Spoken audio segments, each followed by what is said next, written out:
अध्याय 3। केट तो खुशी से झूम उठी, पर वह क्लेटन में क्या कर रहा है? फोन से ही उसका कौतूहल छलकने लगा। मैंने स्टोर रूम में खड़े खड़े अपने सुर को सामान्य दिखाने की भरपूर कोशिश की। वो यहाँ आया हुआ था। ये तो बहुत बड़ा संयोग है। इना, तुझे नहीं लगता कि वो यहाँ तुझसे मिलने आया होगा? मेरा दिल सुनते ही हिलोरे लेने लगा, पर ये खुशी कुछ ही पलों की थी। सबसे बड़ी और मायूस हकीकत ये थी कि वह बिजनेस के काम से आया हुआ था। वो यहाँ WSU के खेतीबाड़ी विभाग को देखने आया हुआ है। वो किसी शोध के लिए पैसे दे रहा है। मैंने कहा, अरे हाँ, उसने विभाग को $2.5 मिलियन का चंदा दिया है। वाह, तुझे कैसे पता? इना, मैं एक पत्रकार हूँ और मैंने उसके बारे में लिखा है। भला मुझे कैसे नहीं पता होगा? ओके कार्ला बर्नस्टीन, तू अपने कान खुले रख। और क्या तुझे उसके फोटो चाहिए? बेशक चाहिए। सवाल तो ये है कि कौन जाएगा और कैसे लाएगा। हम उससे पूछ सकते हैं। उसने कहा कि वो कल यहीं है। तुम उससे मिल सकती हो। मेरे पास उसका फ़ोन नंबर है। केट ने आह भरी। वाशिंगटन का अमीर, रहस्यमयी और सनकीख्वारा तुझे अपना फ़ोन नंबर दे गया? अरे हाँ इना, वो तुझे पसंद करता है, इसमें कोई शक नहीं है। केट, वह थोड़ी भलमनसाहट दिखा रहा है। हालांकि मुझे भी अपने इन शब्दों पर यकीन नहीं था। क्रिस्टियन ग्रे और भला इंसान। हो सकता है कि वो विनम्र हो, पर भला। अचानक दिमाग में आया कि हो सकता है कि वो मुझे पसंद ही करता हो। उसने कहा, मुझे खुशी है कि केट की जगह इंटरव्यू लेने आ पाई। मैंने खुद को खुशी से गले लगा लिया और यहाँ वहाँ झूलने लगी। केट ने भी मेरी संभावना की ही पुष्टि की थी कि शायद वह मुझे पसंद करता हो। पता नहीं, शूट कौन कर पाएगा? हमारा नियमित फोटोग्राफर नहीं कर सकता। वह तो वीकेंड मनाने गया है। उसे तो अफसोस होगा कि उसके हाथ से अमेरिका के एक बड़े उद्यमी के फोटो खींचने का मौका छूट गया। जोस कैसा रहेगा? Great idea. तू उससे पूछ, तेरे लिए वह कुछ भी कर सकता है। फिर ग्रे से पूछ कि वह हमसे कहाँ मिलना चाहेगा। केट ने कहा, मेरे हिसाब से तुझे उसे कॉल करना चाहिए। जोस को क्यों? केट चिढ़ गई। नहीं, ग्रे को। इना, इस समय तू इस रिलेशनशिप में है। रिलेशनशिप? मैं तो उसे सही तरीके से जानती तक नहीं। तू उससे मिली तो है? वह बोली, ऐसा लगता है कि वह तुझे और बेहतर तरीके से जानना चाहता है। इना, उसे कॉल कर। उसने फ़ोन काट दिया। कई बार तो वह काफ़ी मालिकाना तरीके से पेश आती है। मैंने अपने फ़ोन को देखकर जीभ निकाली। जो सेंट पापा खोजता हुआ वहीं आ गया। इना, हम लोग काफ़ी बिजी हैं। उसने कहा, सॉरी, मैं जा ही रही हूँ। तुम ग्रे को कैसे जानती हो? पॉल ने गहरी उदासी के सुर में पूछा। मुझे स्टूडेंट अखबार के लिए उसका इंटरव्यू लेना था और केट बीमार थी। मैंने कंधे झटके और बात को हवा में उड़ाने की कोशिश की। क्रिस्टियन से, और वह भी क्लेटन में। वाह, पॉल ने कहा। फिर बोला, वैसे आज शाम तुम्हारे साथ एक ड्रिंक हो जाए? वह जब भी आता है हमेशा डेट के लिए पूछता है और मैं मना कर देती हूँ। ये हमेशा से होता आ रहा है। मुझे बॉस के भाई के साथ ये सब करना सही नहीं लगता। वैसे भी पॉल कोई साहित्यिक हीरो नहीं लगता। वही काम सुंदर और पड़ोसी अमेरिकन लड़कों जैसा दिखता है। पर तभी मेरे अंदर से किसी ने पूछा, क्या ये वैसा है? मैंने अपनी आवाज को झट से दबा दिया। क्या आज तुम्हारे भाई के परिवार के साथ डिनर नहीं है? वह तो कल है। पॉल, फिर कभी? मुझे आज पढ़ना है। अगले सप्ताह से फाइनल पेपर्स हैं। इना, वो दिन कब आएगा जब तुम हाँ कहोगी? वह मुस्कुराया और मैं दूसरी ओर निकल गई। पर इना, मैं लोगों की नहीं, जगहों की तस्वीरें लेता हूँ। जोस ने कहा। जोस प्लीज, मैंने विनती की। मैं अपने अपार्टमेंट के लिविंग रूम में चक्कर काटते हुए जोस से फ़ोन पर बात कर रही थी। साथ ही खिड़की से ढलती शाम को भी देख रही थी। मुझे फ़ोन दे। केट ने फ़ोन लेते हुए अपने रेशमी लाल भूरे बाल कंधों पर झटके। सुनो जोस रॉड्रिज, अगर चाहते हो कि हमारा अखबार तुम्हारे शो की ओपनिंग कवर करे तो तुम्हें हमारे लिए कल का शूट करना होगा, समझे? केट भी कई बार कितने कठोर तरीके से पेश आती है। ठीक है, इना तुम्हें जगह और वक्त बता देगी। हम कल मिलते हैं। उसने फोन काट दिया। हो गया, बस हमें तय करना है कि उसे कब और कहाँ बुलाना है। उसने फोन देते हुए कहा, ग्रे से बात कर। मेरे पेट में खलबली होने लगी। मैंने उसे घूरा और जीन्स की पिछली जेब से उसका कार्ड निकाला। गहरी सांस ली और कांपती अंगुलियों से उसका नंबर मिलाया। उसने दूसरी बेल पर ही जवाब दिया। उसका सुर शांत, ठंडा और ठहरा हुआ था। मी ग्रे, मैं एनेस्टेसिया बोल रही हूँ। मैंने अपनी ही आवाज़ नहीं पहचानी। इतना घबराई हुई थी कि क्या कहूँ। एक हल्की सी खामोशी छा गई। मिस स्टील, तुम्हारी आवाज़ सुनकर अच्छा लगा। उसका सुर बदल गया था। मुझे लगा कि उसे हैरानी हुई और शायद उसकी आवाज़ की गर्माहट और अदा भी महसूस की जा सकती थी। अचानक मुझे याद आया कि कैथरीन केविना मुझे ही देख रही थी। उसका मुंह खुला था और मैं उससे बचने के लिए रसोई की ओर चली गई। फोन पर भी ग्रे की मुस्कान का अंदाजा लगाया जा सकता। हम कल लेक के लिए फोटो शूट करना चाहते थे। इना, सांस ले ले। मेरे फेफड़ों ने झट से सांस ली। क्या कल ठीक रहेगा, सर? आपके लिए कहाँ सुविधाजनक होगा? मैं पोर्टलैंड में हीथमैन में ठहरा हूँ। कल सुबह 9:30 बजे मिलते हैं। ओके, आपसे वहीं मिलेंगे। मैं एक छोटे बच्चे की तरह हौंफ रही थी। किसी महिला की तरह पेश नहीं आ रही थी जो वाशिंगटन स्टेट में वोट कर सकती है और जिसे शराब पीने का कानूनन हक मिल चुका है। मिस स्टील, मैं इंतजार करूंगा। मैंने उसकी आंखों की दुष्ट चमक को मन ही मन देखा। वो इन शब्दों को भी इस अदा के साथ कैसे बोल पाया। मैंने फोन रखा और केट वहीं आकर मुझे घूरने लगी। एनेस्टेसिया रोज स्टील, तुम उसे पसंद करती हो। मैंने तुम्हें कभी किसी से इतना प्रभावित होते नहीं देखा। तुम तो सच्ची शर्मा रही थी। ओह केट, तुझे पता तो है कि मुझे हमेशा ही शर्म आती रहती है। मेरे साथ ये होता ही रहता है। तू बेकार की बातें मत कर। बस यही बात है कि मैं उससे थोड़ा डरती हूँ। हीथमैन, अच्छा, मैं मैनेजर से बात करती हूँ कि वो हमें शूट के लिए जगह दे दे। मैं खाना बना लेती हूँ। फिर पढ़ना भी है। उस रात में काफ़ी बेचैन रही और लगातार गहरी भूरी आँखों, एप्रन, लंबी टांगों, लंबी अंगुलियों और गहरी अंधेरी अनजान जगहों के ही सपने देखती रही। रात को 2 बार नींद खुली और दिल पर जैसे कोई हथौड़े बरसा रहा था।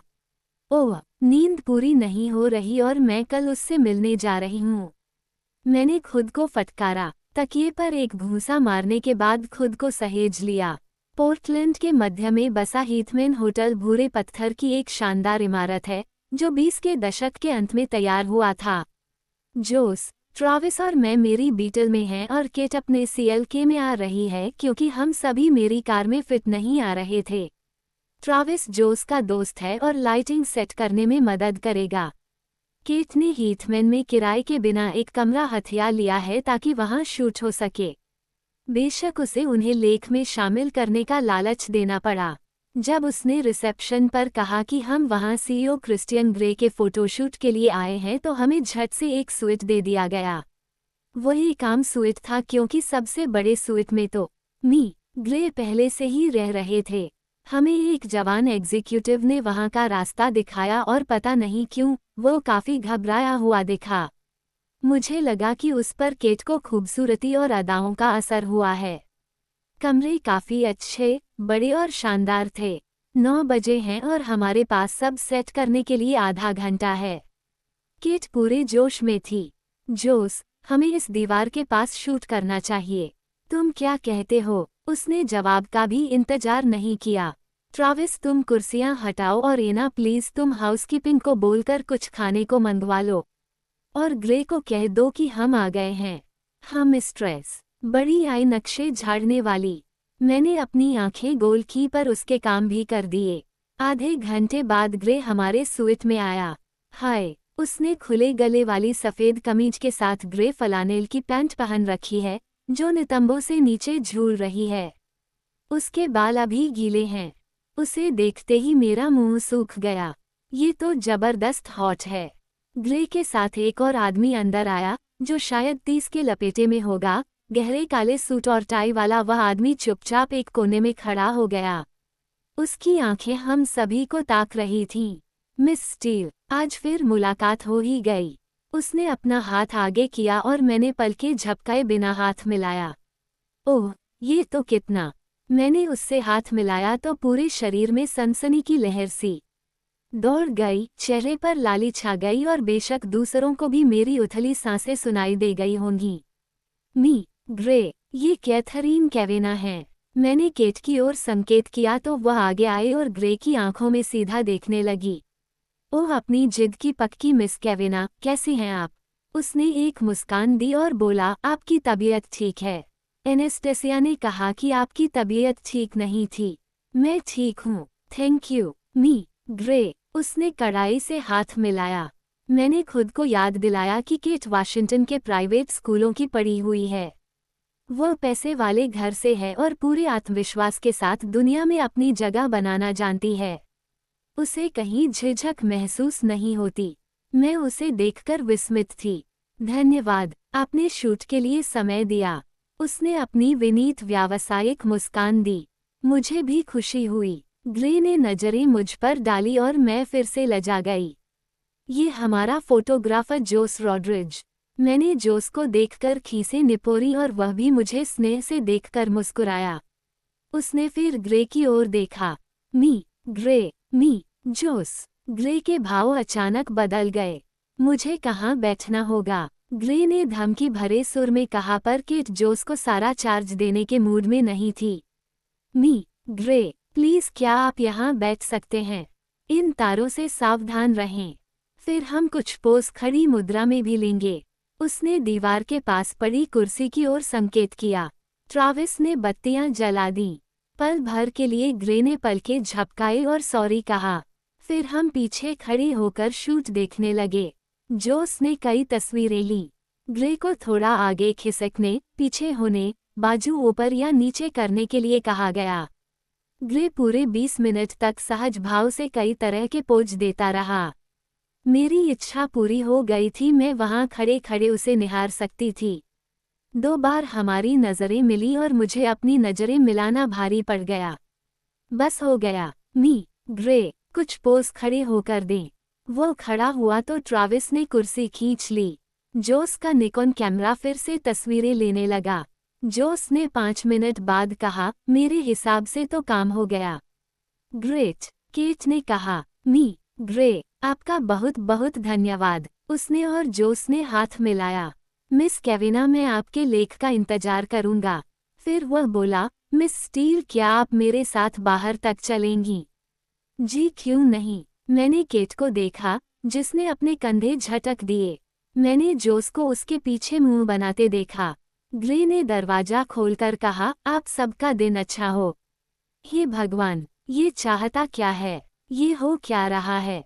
मैं होटल की लांबी में रुकी और दरवाजे से ग्रे और उसके बंदे को बाहर आते देखा। टेलर, मैं तुम्हें कॉल दूंगा। टेलर लॉबी में वापस चला गया और ग्रे ने अपनी जलती हुई आंखों से मुझे देखा। हाय, मुझसे कुछ गलती हो गई क्या? मैं सोच रहा था कि क्या तुम आज मेरे साथ कॉफी पीना चाहोगी? मेरा दिल उछलकर मुंह में आ गया। एक डेट? क्रिस्टियन ग्रे मुझसे डेट के लिए पूछ रहा है। वो कॉफी के लिए पूछ रहा है। हो सकता है कि तू अभी जागी ही न हो।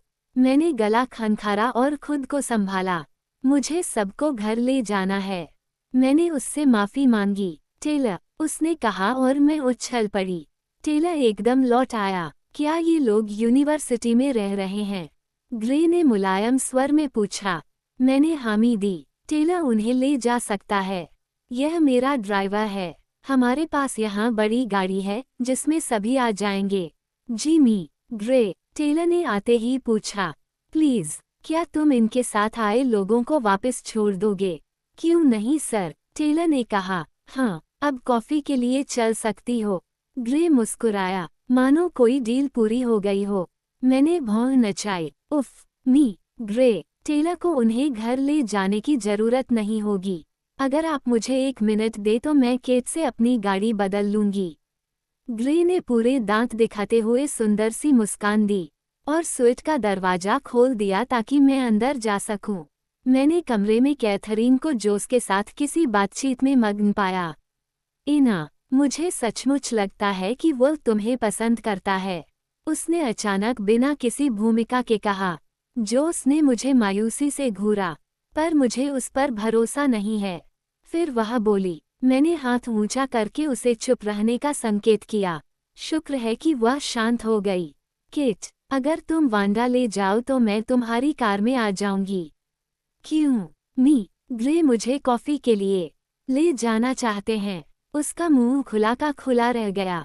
केट को बोलती बंद। मैंने उन पलों का आनंद लिया। उसने मुझे बांह से पकड़ा और घसीटकर साथ वाले बेडरूम में ले गई। इना, जरूर कोई बात है। बेशक वह सुंदर और आकर्षक है पर खतरनाक भी है, खास तौर पर तुझ जैसे लोगों के लिए। उसने चेतावनी दी। मेरे जैसे लोग से क्या मतलब है? इना, तेरे जैसे मासूम लोग। तू जानती है कि मैं क्या कह रही हूँ, उसने थोड़ा खींचकर कहा और मैं खिसिया गई। किट, एक कप कॉफी की ही तो बात है। वैसे भी मुझे पढ़ना है। पेपर होने वाले हैं इसलिए ज्यादा देर तक नहीं रुकूंगी। उसने अपने होंठ भींचे और फिर अपनी कार की चाबियां जेब से निकालकर मुझे दे दी। मैंने उसे अपनी कार की चाबियां दे दी। बाद में मिलते हैं। देर मत करना वरना मैं तुझे खोजने के लिए खोजी दस्ता भेज दूंगी ताकि तेरी सुरक्षा की जा सके। थैंक्स। मैंने उसे गले से लगाया। मैं स्विच से बाहर निकली तो क्रिस्टियन ग्रे दीवार के पास झुका इंतजार कर रहा था, मानो कोई पुरुष मॉडल किसी ग्लासी पत्रिका के लिए पोज खींचवा रहा हो। ओके, कॉफी के लिए चलें, मैंने शर्माते हुए कहा। उसने मुस्कान दी। पहले आप मिस स्टील। वह सीधा खड़ा हुआ और हाथ के संकेत से मुझे आगे आने को कहा। मैं कॉरिडोर से बाहर आई तो घुटने कांप रहे थे और पेट में उथल पुथल मची थी। ऐसा लग रहा था कि कलेजा उछलकर मुंह में आ जाएगा। मैं क्रिस्टियन ग्रे के साथ कॉफी पीने जा रही हूँ, हालांकि मुझे कॉफी सख्त नापसंद है। हम होटल के चौड़े बरामदे से एक साथ लिफ्ट की तरफ बढ़े। मुझे उसे क्या कहना चाहिए? मेरे दिमाग में यही सवाल गूंजने लगा। हम किस बारे में बात करने जा रहे हैं? मेरे और उसके बीच कॉमन क्या है? उसका धीमा और मुलायम स्वर मुझे वर्तमान में खींच लाया। तुम कैथरीन केविना को कब से जानती हो? ओह, शुरुआत के हिसाब से आसान सवाल है। कॉलेज के पहले साल से। वह एक अच्छी दोस्त है। उसने गर्दन हिलाई। वह क्या सोच रहा है? उसने लिफ्ट के लिए कॉल बटन दबाया और तभी एक घंटी बजी। दरवाजा खुलते ही एक जवान जोड़ा दिखा जो एक दूसरे की बाहों में था। वे दोनों अचानक हैरानी से उछलकर अलग हो गए और बगलें झांकने लगे। ग्रे और मैंने अंदर कदम रखा। मैं भाव छिपाने की कोशिश में नीचे देखने लगी पर गालों पर गुलाबी रंगत आ गई थी। जब मैंने कनखियों से ग्रे को देखा तो उसके होठों पर भी हल्की सी मुस्कान थी पर दिखाई नहीं देती थी। नए जोड़े ने कुछ नहीं कहा और हम चुपचाप पहली मंजिल तक आ गए। दरवाजा खुला और ग्रे ने अपनी लंबी और ठंडी अंगुलियों में मेरा हाथ थाम लिया। ऐसा लगा कि पूरे शरीर में बिजली की लहर सी दौड़ गई और दिल तेजी से धड़कने लगा। हम बाहर निकले तो पीछे से उस जोड़े के हंसने के स्वर सुनाई दिए। ग्रे ने खीसें निपोर दी। इन लिफ्टों में ऐसी क्या खूबी है? वह धीरे से बोला। हमने होटल की आलीशान लॉबी पार की और बाहर की तरफ चल दिए। मैंने देखा कि ग्रे ने गोल घूमने वाले दरवाजे से जाने की बजाय दूसरा रास्ता चुना क्योंकि उसे मेरा हाथ छोड़ना पड़ता। मई महीने के खूबसूरत रविवार ने हमारा स्वागत किया। सूरज चमक रहा है और ट्रैफिक भी कम है। ये बाएं मुड़ा और कोने में आ गया। वहां से हमने सड़क पार करने के लिए इंतजार किया। उसने अब भी मेरा हाथ थाम रखा है। मैं सड़क पर क्रिस्टियन ग्रे के साथ हूँ और उसने मेरा हाथ थाम रखा है। आज तक किसी ने मेरा हाथ नहीं थामा। मैंने अपने चेहरे पर आ रही उस मुस्कान को रोकने की कोशिश की। इना, कूल दिखने की कोशिश कर, किसी ने अंदर से टहोका दिया। हम बत्ती बदलते ही आगे चल दिए। पोर्टलैंड कॉफी हाउस पहुंचने से पहले हमने 4 ब्लॉक पार किए। वहां ग्रे ने मेरा हाथ छोड़कर दरवाजा खोला ताकि मैं अंदर जा सकें। जब तक मैं ड्रिंक्स लाता हूँ, तुम कोई मेज क्यों नहीं देख लेती? क्या लेना चाहोगी? उसने विनीत स्वर में पूछा। मैं इंग्लिश ब्रेकफास्ट टी लूंगी, बैग के बिना। उसने भौहें उठाए। और कॉफी? मैं नहीं पीती। वह मुस्कुराया। ओके, चाय और चीनी। एक पल के लिए तो कुछ समझ नहीं आया। फिर दिमाग में आया कि वह चीनी के लिए पूछ रहा है। नहीं थैंक्स। मैंने अपनी अंगुलियों पर नजरें गड़ाई रखीं। कुछ खाने के लिए? नहीं थैंक्स। मैंने गर्दन हिलाई और वह काउंटर की ओर चल दिया। जब वह वहां लाइन में खड़ा था तो मैं पलकें झपकाए बिना उसे ही ताकती रही। मैं तो सारा दिन उसे यूं ही देख सकती थी। लंबा और गठा हुआ बदन, छरहरी काया और कमर से झूलती उसकी पैंट। एक दो बार उसने अपनी सूखे बालों में भी अंगुलियां फेरों हम। मुझे यह अदा भी बहुत भाई। अचानक उसके लिए मन में ऐसे ख्याल आने लगे कि क्या कहूँ। मैं तो अपने आप से ही शर्माने लगी। ग्रे अचानक लौट आया। क्या सोच रही थी? मैं तो और भी शर्मा गई। मैं सोच रही थी कि काश तुम्हारे बालों में अंगुलियां घुमाकर देख पाती कि वे कितने मुलायम हैं। मैंने अपनी गर्दन हिलाई। उसके हाथ में एक ट्रे है जो उसने छोटे से मेज पर रख दी। उसने मुझे कप प्लेट, एक छोटी केतली और चाय के बैग वाली ट्रे पकड़ा दी। वह अपने लिए कॉफी लाया था, जिसके दूध पर बहुत सुंदर पत्ती का डिजाइन बना था। वे इसे कैसे बनाते होंगे? मैंने यूं ही सोचा। उसने अपने लिए एक ब्लूबेरी मफिन भी लिया था। उसने अपनी ट्रे मेरे सामने रखी और टांगे मोड़कर आराम से बैठ गया। वह अपने शरीर के साथ इतना सुविधाजनक कैसे महसूस कर पाता है? मुझे उससे जलन होने लगी। यहाँ मैं हूँ, हर काम को इतने बेहुदे तरीके से करती हूँ कि क्या कहूँ। क्या सोच रही थी? उसने पूछा। ये मेरी मनपसंद चाय है। सच यकीन नहीं आ रहा कि मैं पोर्टलैंड कॉफी हाउस में क्रिस्टियन ग्रे के सामने बैठी हूँ। उसे पता है कि मैं कुछ और सोच रही हूँ। मैंने टी बैग को केतली में डाला और साथ ही निकाल लिया। प्लेट के कोने में टी बैग रखने लगी तो उसने सवालिया निगाहों से देखा। मैं थोड़ी काली और हल्की चाय लेती हूँ। मैंने सफाई दी। अच्छा, क्या वह तुम्हारा बॉयफ्रेंड है? क्या? कौन? वही फोटोग्राफर जोस। मैं हंसी, घबराहट के साथ कौतूहल भी हुआ। उसे ऐसा क्यों लगा होगा? नहीं, वो तो मेरा अच्छा दोस्त है। आपको ऐसा क्यों लगा? जिस तरह तुम दोनों एक दूसरे को देखकर मुस्कुरा रहे थे। उसने मुझे घूरा। मैंने अपनी नज़रें वहां से हटानी चाहीं पर उससे नज़रें हटाना इतना आसान नहीं है। वह मेरे लिए परिवार की तरह है। मैं फुसफुसाई। ग्रे ने हामी दी। लगा कि उसे जवाब से तसल्ली हो गई है। फिर उसने अपने मफिन की ओर देखा। उसने अपनी लंबी अंगुलियों से उसका कागज उतारा और मैं सम्मोहित भाव से निहारती रही। क्या तुम लोगी? उसने अपनी भीनी सी मुस्कान के साथ पूछा। मैं एक राज। नहीं थैंक्स। मैं अपने हाथों को देखने लगी। और हम कल स्टोर में जिस लड़के से मिले थे, वह तुम्हारा बॉयफ्रेंड नहीं था? नहीं, कल बताया तो था। पॉल भी एक दोस्त है। ये सब अजीब होता जा रहा है। आप क्यों पूछ रहे हैं? तुम पुरुषों को देखकर घबरा जाती हो। ये तो बड़ा निजी सवाल है। ग्रे, मैं सिर्फ तुम्हारे सामने ही नर्वस हो रही हूँ। मुझे आपसे डर लगता है। मैंने धीमे से कहा पर साथ ही अपने आप को इस बहादुरी के लिए शाबाशी भी दी। उसने गहरी सांस भरी। तुम्हें मुझसे डरना ही चाहिए। वैसे तुम बड़ी सच्ची हो। अपना मुंह ऊपर करो। मैं तुम्हारा चेहरा देखना चाहता हूँ। ओह, मैंने उसे देखा तो उसने मुझे अजीब पर तसल्ली से भरी मुस्कान दी। चलो, तुम्हारी सोच के बारे में कुछ तो पता चला। मिस स्टील, तुम किसी राज से कम नहीं हो। मेरे पास तो कोई राज नहीं छिपा है। तुम अपने आप से ही संतुष्ट रहने वालों में से हो। उसने कहा। मैंने सुना और मन ही मन खुद को शाबाशी दी। वैसे मुझे पता है कि ये सच नहीं था। वैसे जब तुम शर्माती हो तो ऐसा नहीं लगता और तुम अक्सर शर्माती हो। काश मैं जान पाता कि तुम्हें क्या सोचकर शर्म आती है। उसने मुझ पर नजरें हटाए बिना मफिन का टुकड़ा मुंह में डाला और उसे चबाने लगा। और फिर अचानक मैं लजा गई। उफ, मैं क्या करूं? क्या आप हमेशा इसी तरह दूसरों के बारे में निरीक्षण करते रहते हैं? मुझे एहसास ही नहीं हुआ कि मैं ऐसा कर रहा था। क्या मैंने तुम्हें नीचा दिखाया? उसने हैरानी से कहा। नहीं, मैंने भी ईमानदारी से जवाब दिया। अच्छा, पर आप कुछ अलग तरह के हैं। हाँ, मैं हर काम अपने तरीके से करता हूँ, एनेस्टेसिया हर काम। मुझे इसमें कोई शक नहीं है। तभी आपने मुझे आपके पहले नाम से बुलाने को नहीं कहा। मैं अपने बातूनीपन से खुद ही हैरान थी। ये बातचीत इतनी गंभीर कैसे हो गई? मेरे हिसाब से ये तो नहीं होना चाहिए था।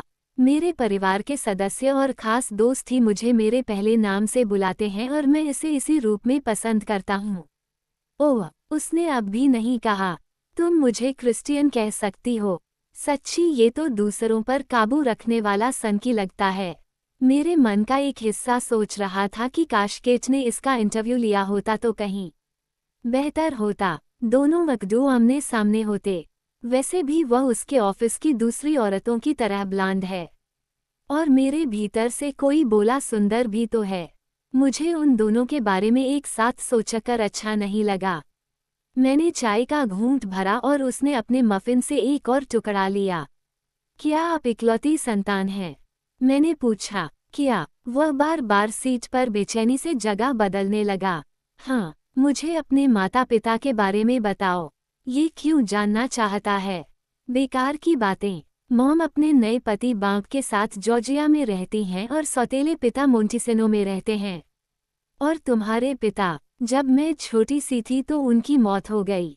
सॉरी, उसने कहा और चेहरे पर अजीब से भाव तेराए। मुझे उनके बारे में याद नहीं है।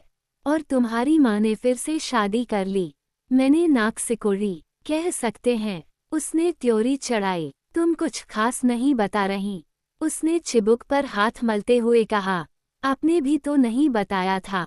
तुम पहले ही मेरा इंटरव्यू ले चुकी हो और मैं उस समय पूछे गए कई तरह के सवालों को अब भी याद कर सकता हूँ। हाय, लगता है कि इसे समलैंगिक वाली बात भूली नहीं। एक बार फिर से मैं शर्मसार हो गई। कई साल तक मुझे इलाज करवाना होगा ताकि इस बारे में बात करने पर मैं शर्मिंदा होना छोड़ दूँ। मैंने दिमाग से इस बात को निकालने के लिए अपनी मॉम के बारे में बड़बड़ाना शुरू कर दिया। मेरी मॉम बहुत प्यारी हैं। वे बहुत रोमानी स्वभाव की हैं। इन दिनों वे अपने चौथे पति के साथ हैं। क्रिस्टियन ने हैरानी से भी नचाई। मैं उन्हें बहुत याद करती हूँ। अब उनके साथ बांब है। उम्मीद करती हूँ कि जब मॉम की बेतुकी योजनाएं असफल होती होंगी तो वो उनकी मदद करता होगा। मैं दिल से मुस्कुराई। मैंने मॉम को लंबे समय से नहीं देखा था। क्रिस्टियन कॉफी के घूंट भरते हुए मुझे देखता रहा। मुझे उसके मुंह की तरफ नहीं देखना चाहिए था। क्या तुम सौतेले पिता के साथ रहती थीं? हाँ, मैं उन्हीं के पास पली बड़ी। मैं उन्हें ही अपने पिता के रूप में जानती हूँ। और वे क्या पसंद करते हैं? वे भी अपनी सौतेली बेटी से प्यार करते हैं। मैंने उसे हैरानी से देखा। उसे मेरे जीवन की कहानी में क्या रस आ रहा था। मेरे पिता को सूकर, खासतौर पर यूरोपियन सूकर, बाउलिंग, मछलीना और फर्नीचर बनाना पसंद है। वे सेना में बड़ाई का काम कर चुके हैं। मुझसे बहुत प्यार करते हैं। तुम उनके साथ रहती थीं? हाँ, जब मैं 15 की थी तो मॉम अपने पति नंबर 3 से मिली। मैं रे के साथ ही रहने लगी। उसने भान नचाई, जैसे उसे कुछ समझ नहीं आया। तुम मॉम के साथ नहीं रहना चाहती थीं। उसे इस बात से क्या लेना है? पति नंबर 3 टेक्सास में रहता था। मेरा घर वहां से दूर था और मॉम की नई शादी हुई थी। मैं वहीं रुक गई। मॉम कभी नंबर 3 की बात नहीं करती। ये बातों को कहाँ ले जा रहा है? अपने माता पिता के बारे में बताइए। उसने कंधे झटके। मेरे पिता एक वकील हैं और मॉम एक बालरोग विशेषज्ञ हैं। वे सिएटल में रहते हैं। ओह, ये तो काफी अमीर घर में पला बड़ा है। और मैं उस अद्भुत जोड़े के बारे में सोच रही थी जिसने 3 बच्चे गोद लिए और उनमें से एक सुंदर पुरुष ने अकेले ही बिजनेस की दुनिया में इतना नाम कमा लिया। उसे ये प्रेरणा किसने दी होगी? उसके घरवालों को उस पर नाज होगा। आपके भाई बहन क्या करते हैं? इलियट निर्माण के काम में है और मेरी छोटी बहन पेरिस में है। वो किसी जाने माने फ्रेंच शेफ से कुकरी कोर्स कर रही है। उसकी आंखों में खींच उभर आई। उसे अपने या अपने परिवार के बारे में बात करना पसंद नहीं है।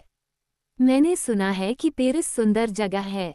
मैं हौले से बोली। वो अपने परिवार के बारे में बात क्यों नहीं करना चाहता? इसलिए क्योंकि उसे गोद लिया गया था।